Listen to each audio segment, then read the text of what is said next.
GINA 2022 versus GEMA 5.2. Resumen. Tanto la GINA, Global Initiative for Asthma, como la GEMA, Guía Española para el Manejo del Asma, son guías de referencia para el abordaje del asma. La diferencia es que, mientras que la GINA está constituida por numerosos países, la guía GEMA es española. Si bien en ambas se resumen las evidencias más actuales sobre el abordaje del asma, siempre hay diferencias. El motivo de esta revisión, resumir lo que cada una incluye, tanto las cosas que son comunes como las diferencias de cada una. Palabras clave: asma, guías. Abstract. Both GINA, Global Initiative for Asthma, and GEMA, Spanish Guide for the Management of Asthma, are reference guidelines for the management of asthma. The difference is that while the GINA is made up of numerous countries, the GEMA guide is Spanish. Although both summarize the most current evidence on the approach to asthma, there are always differences, and this is the reason for this review, to summarize what each one includes, both the things that are common and the differences of each one. Keywords: asthma, guidelines. Definición. En ambas se considera al asma como una enfermedad inflamatoria crónica de las vías aéreas que está asociada a hiperrespuesta bronquial y obstrucción variable irreversible de la vía aérea. Factores de riesgo. La GEMA distingue entre factores de riesgo asociados a la aparición de asma. Factores del huésped: atopia, menarquía temprana, obesidad, hiperrespuesta bronquial, rinitis. Factores perinatales: edad de la madre, preeclampsia, prematuridad, cesárea, ictericia neonatal, lactancia, consumo de tabaco durante la gestación, dieta de la madre, dieta del lactante, función pulmonar del neonato. Factores ambientales: aeroalérgenos, alérgenos laborales, infecciones respiratorias, tabaco, contaminación ambiental. Fármacos: paracetamol, antiácidos, antibióticos, terapia hormonal sustitutiva. Y también entre aquellos factores desencadenantes. Factores ambientales: atmosféricos, domésticos, hongos y virus. Factores sistémicos: fármacos, alimentos y otros. Factores laborales. Fenotipos. La GINA reconoce al asma como una enfermedad heterogénea, cuyas manifestaciones o curso de la enfermedad van a depender de una serie de circunstancias que dan lugar a lo que conocemos como fenotipos de asma. Los más comunes los siguientes. Asma alérgica: es el más fácil de conocer y suele ir asociado a antecedentes personales o familiares de atopia, rinitis o alergia alimentaria. Hay eosinofilia en esputo y responde bien a corticoides inhalados, CI. Asma no alérgica: las células del esputo pueden ser neutrofílicas o eosinofílicas y responden menos a CI. Asma de inicio en adultos: suelen ser mujeres y requieren altas dosis de CI. Asma con persistente inflamación de la vía aérea: presentan inflamación no completamente reversible, posiblemente por el remodelado de la vía aérea. Asma y obesidad. Diagnóstico. En ambas guías se incluyen los síntomas y signos guía: sibilancias, disnea, tos y opresión torácica, de predominio nocturno o de madrugada, variables en intensidad y desencadenados por múltiples factores. Pero dado que no son específicos del asma, requiere de pruebas funcionales respiratorias para confirmarlo. Por tanto, para el diagnóstico se requiere anamnesis, síntomas e historia clínica. Exploración física. Pruebas diagnósticas: se debe valorar la variabilidad de la función pulmonar. O espirometría con prueba broncodilatadora: se considera como respuesta positiva, o broncodilatación significativa, un aumento del volumen expiratorio máximo en el primer segundo, FEV1, mayor o igual que 12% y mayor o igual que 200 ml respecto al valor basal tras la administración de broncodilatadores. En los niños, un incremento del 12% es suficiente aunque este sea 200 ml. O variabilidad domiciliaria, GEMA: un criterio de broncodilatación alternativo es un aumento del flujo expiratorio máximo, PEV, mayor o igual que 20%. Para la GINA sería suficiente una variabilidad a 10% en adultos o mayor que 13% en niños. O óxido nítrico, FeNO, GEMA: 40 o más ppb, partes por billón en pacientes que no han utilizado glucocorticoides. La GINA no lo considera útil para el diagnóstico, puesto que está elevado en los fenotipos inflamatorios, pero también en otras condiciones diferentes del asma y no se eleva en otros fenotipos. O prueba broncoconstricción, caída del FEV1 mayor o igual que 20% tras administrar metacolina o mayor o igual que 15% si se utiliza hiperventilación, suero salino hipertónico o manitol.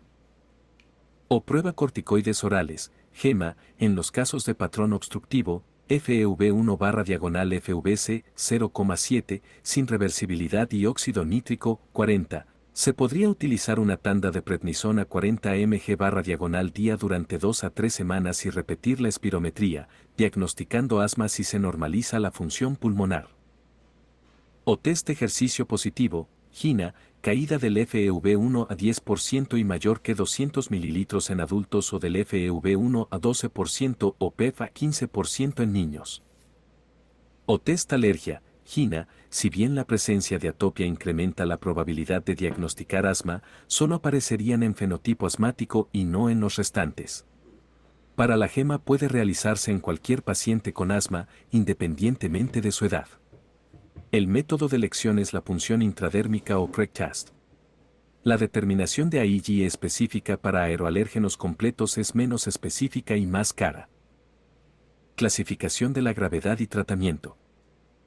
La GEMA, dependiendo de parámetros clínicos y funcionales, tradicionalmente clasifica al asma en intermitente, persistente leve, moderado y grave y, según el estadio, establece unas recomendaciones respecto al tratamiento.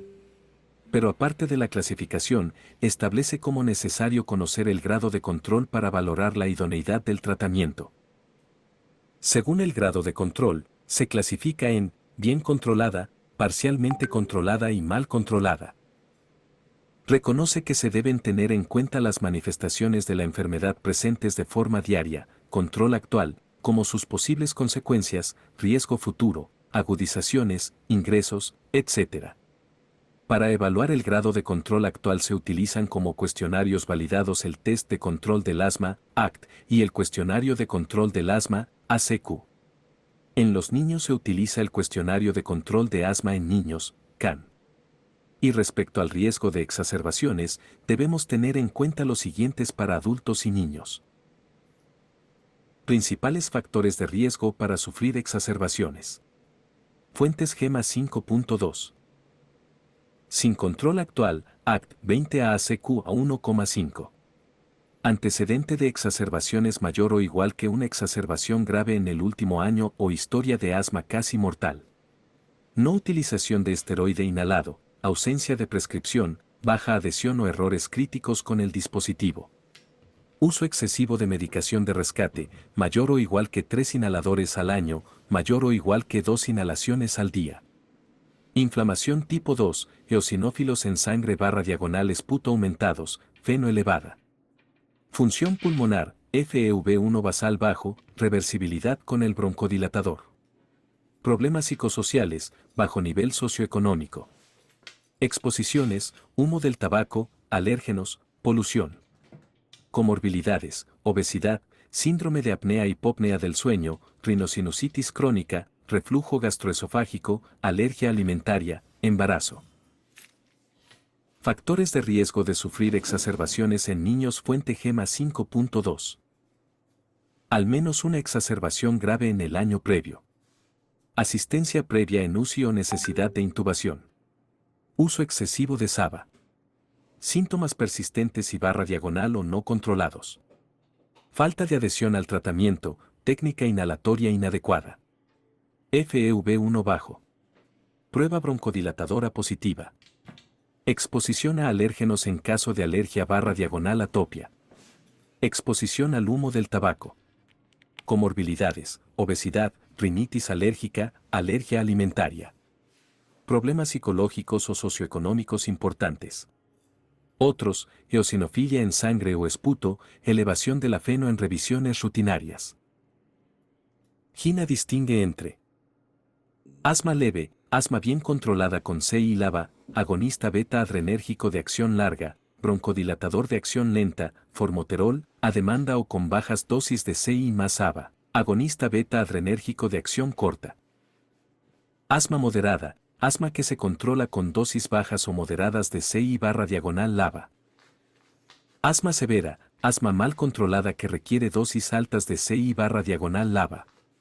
Se deben verificar como posibles causas: técnica inhalatoria inadecuada, pobre adherencia, diagnóstico incorrecto, comorbilidad, rinitis alérgica, obesidad, apnea obstructiva del sueño, o exposición a aeroalérgenos en hogar o en el trabajo. Para el tratamiento, se requiere que sea consensuado entre médico y paciente y debe quedar clara la información que se le da al paciente sobre su patología, así como los objetivos y las pautas para su modificación o adaptación a las circunstancias cambiantes de la enfermedad. La GEMA establece un plan, de forma que si el paciente no se encuentra bien controlado debe aumentarse su tratamiento en los escalones terapéuticos que sean necesarios. Si está bien controlado durante al menos 3 meses, el tratamiento de mantenimiento puede reducirse paulatinamente.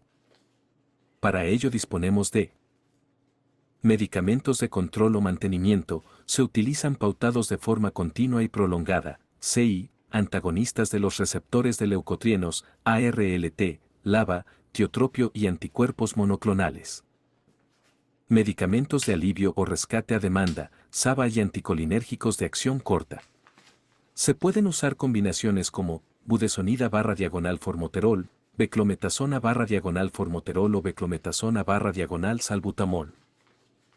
La guía GIN establece que el manejo del asma sigue un ciclo personalizado, de forma que debe valorarse continuamente el abordaje del paciente teniendo en cuenta los siguientes factores. Evaluar, diagnóstico, control de síntomas y factores de riesgo modificables, comorbilidades, técnica inhalatoria y adherencia, preferencias del paciente. Ajustar, tratamiento de factores de riesgo modificables y comorbilidades, estrategias no farmacológicas, aumento o disminución de la medicación para el asma, educación. Revisar, síntomas, agudizaciones, efectos secundarios, función pulmonar y satisfacción del paciente. La GEMA establece 6 escalones terapéuticos, a diferencia de la GINA, que establece 5, de forma que, según el escalón, se usará corticoide inhalado de potencia baja, moderada o alta junto a otras medidas. Como tratamiento de rescate se puede utilizar SABA o bien asociación a demanda de CI y formoterol o salbutamol. Independientemente del escalón, recomienda medidas como educación, control ambiental, tratamiento de la rinitis y otras comorbilidades. Igualmente considera la inmunoterapia con alérgenos. La GINA establece 2 posibles rutas: una, que es la preferida, recomienda el uso, tanto de mantenimiento como de rescate, de CI/formoterol. Y, como segunda posibilidad, recomienda el uso de CI a dosis bajas de forma regular junto a SABA a demanda en los estadios 1 y 2. Esta última opción es la más adecuada para niños de 6 a 11 años, en los que el CI/LABA se incluiría a partir del escalón 3. En caso de uso de dosis medias de CI/LABA, estadio 4, incluye la posibilidad de añadir asociado un LAMA, anticolinérgico de acción larga. La GINA establece que podría utilizarse como tratamiento añadido, tiotropio, si no hay control adecuado en pacientes de 6 o más años o en combinación, triple terapia, para pacientes a partir de 18 años de edad. Otra de las cosas que incluye la GEMA es que en el estadio 5, si al usar CI/LABA a altas dosis no hay control, se debe añadir teofilina y/diagonal o acitromicina. La GINA también lo recomienda previo cultivo de esputo para descartar crecimiento de micobacterias, tras descartar alargamiento QT y que no haya riesgo de resistencia antimicrobiana, sugiriendo una duración de 6 meses. En casos muy rebeldes y en los que han fracasado todas las otras medidas, tanto la GINA como la GEMA proponen como opción la termoplastia endobronquial. La GINA propone el análisis de la eosinofilia 3% en esputo inducido como guía para decidir el tratamiento más adecuado. La GINA establece un apartado sobre revisión y ajuste del tratamiento, recomendando que todo aquel que tenga asma se revise periódicamente los síntomas, los factores de riesgo y las agudizaciones. Igualmente, propone cómo subir de escalón en el tratamiento, que puede ser en periodos cortos, aumentar la dosis de mantenimiento durante 1-2 semanas, en aquellos periodos de empeoramiento o durante infecciones virales o exposición a aeroalérgenos, o en periodos más largos, aumentar la dosis durante al menos 3-4 meses cuando haya mal control de síntomas tras haber comprobado que la técnica y la adherencia son adecuadas y se han controlado los factores de riesgo modificables. Si tras este tiempo no se han controlado los síntomas, podemos valorar volver a reducir la dosis a niveles anteriores o añadir tratamientos alternativos. Igualmente, propone la reducción de la dosis cuando tras 2-3 meses hay un control adecuado de los síntomas y se ha normalizado la función pulmonar. Sin embargo, debemos valorar el riesgo de exacerbación tras la reducción de la dosis de tratamiento, que sería alto si el paciente ha tenido historia de exacerbaciones previas o ha acudido a urgencias por motivo de su asma en los últimos 12 meses. Una vez descartados estos posibles riesgos, hace las recomendaciones de cómo bajar de escalón. Si bien puede reducirse dosis de CI o de LABA, hay estudios que demuestran que si optamos por la reducción de LABA empeora la función renal y aumenta el riesgo de hospitalizaciones. Además del tratamiento farmacológico, ambas hacen referencia a la necesidad de tratar los factores de riesgo haciendo las recomendaciones oportunas, que en ambos casos incluyen el uso de la inmunoterapia, tanto subcutánea como sublingual, así como las vacunas recomendadas. La GEMA dedica un capítulo a la relación entre rinitis y rinosinusitis con el asma, incluye la clasificación de la rinitis alérgica, un algoritmo diagnóstico de rinitis alérgica y su tratamiento, así como su relación con el asma. También hace referencia a la rinosinusitis crónica y la poliposis nasal. Ambas consideran muy importante la educación del paciente como elemento básico y necesario para el tratamiento del asmático, dotándolo de los conocimientos y habilidades necesarias para el manejo y control adecuado de su enfermedad. Para ello es necesaria la automonitorización mediante el PET y la elaboración de un plan de acción consistente en instrucciones escritas de forma individualizada para cada paciente, donde se le enseñe cómo monitorizar su patología, el reconocimiento precoz de síntomas de agudización y cómo actuar para resolverlos. Igualmente, aporta otro apartado de cómo valorar la adhesión terapéutica y cómo mejorarla. Respecto al seguimiento del paciente, establece las visitas que se deben realizar y que se debe hacer en cada una. Comorbilidades y circunstancias especiales. Ambas tienen en cuenta comorbilidades y ciertas circunstancias a tener en cuenta en el paciente con asma. GINA, obesidad, reflujo gastroesofágico, ansiedad/depresión, alergia alimentaria y anafilaxia, rinitis y poliposis nasal, adolescentes, broncoconstricción inducida por ejercicio, atletas, embarazo, asma perimenstrual, asma ocupacional, ancianos, cirugía, asma exacerbada por aspirina y aspergilosis broncopulmonar alérgica. Dedica un capítulo al manejo del asma infantil, así como a la superposición asma/EPOC.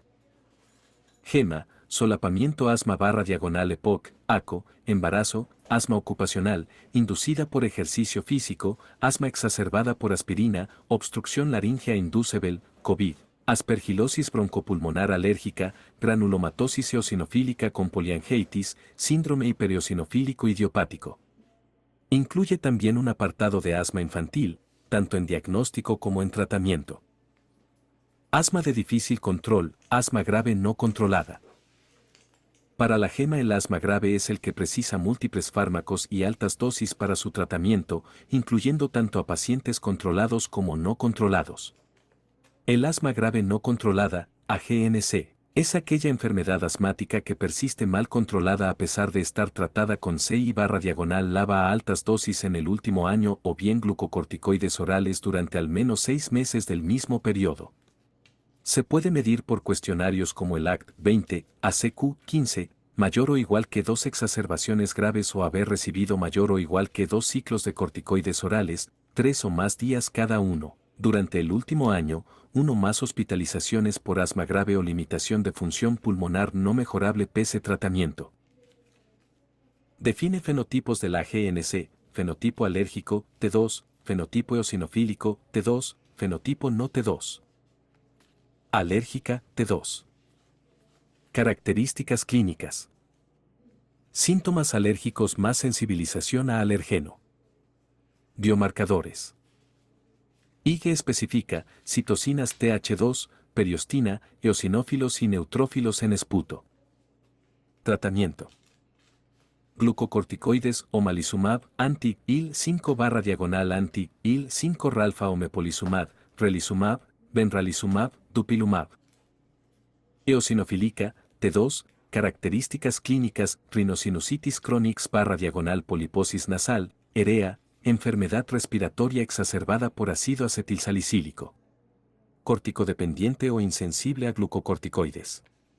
Biomarcadores eosinófilos en sangre y esputo, IL-5, cisteínil-leucotrienos tratamiento, ERLT, anti-IL-5 anti-IL-5 ralfa o mepolizumab, relizumab, benralizumab, dupilumab no T2 características clínicas, menor FEV1, volumen expiratorio forzado en el primer segundo, mayor atrapamiento, antecedentes de tabaquismo biomarcadores, neutrófilos o pausigranulosita en esputo, activación Th17, IL-8 tratamiento, acitromicina. La GINA distingue entre asma no controlada, pobre control de síntomas o más de 2 exacerbaciones que hayan precisado de corticoides orales o al menos un ingreso. Asma difícil de tratar. Asma mal controlada a pesar de dosis medias o altas de CI/lava o que requiere altas dosis de CI/lava para el control adecuado de síntomas o reducir riesgo de exacerbaciones. Asma severa. Es un subgrupo del asma difícil de tratar, ya que sería un asma mal controlada a pesar de una adherencia y técnica inhalatoria adecuadas, dosis altas de CI/lava y control de factores de riesgo modificables o que ha empeorado cuando hemos reducido altas dosis de su tratamiento. Para el tratamiento del asma de difícil control, establece un algoritmo donde se incluye confirmar el diagnóstico, optimizar el tratamiento y revisarlo a los 3-6 meses. Valorar si el fenotipo es inflamatorio o no inflamatorio y según esto elegir el tratamiento más adecuado. En el caso del fenotipo inflamatorio, si no es posible el tratamiento biológico, recomienda altas dosis de CI o si no se usara por cualquier circunstancia, recurrir al AMA, inhibidores de los leucotrienos o bajas dosis de acitromicina o corticoide oral. Si se pudiera utilizar el tratamiento biológico recomienda anti-IgE, omalizumab elevación a IgE y exacerbaciones en el último año.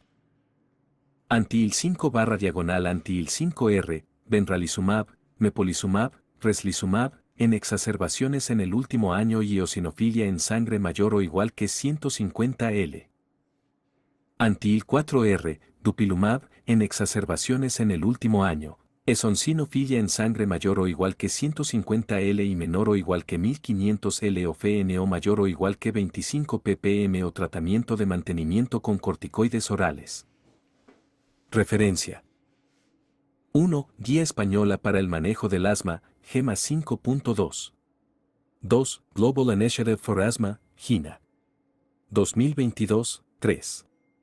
Gile N., Goldberg S.N., Koensimberg No M., Weinstein V., Simanovsky N. Lymphadenopathy Associated with the COVID-19 Vaccine. Cureus 2021, 13, 2. http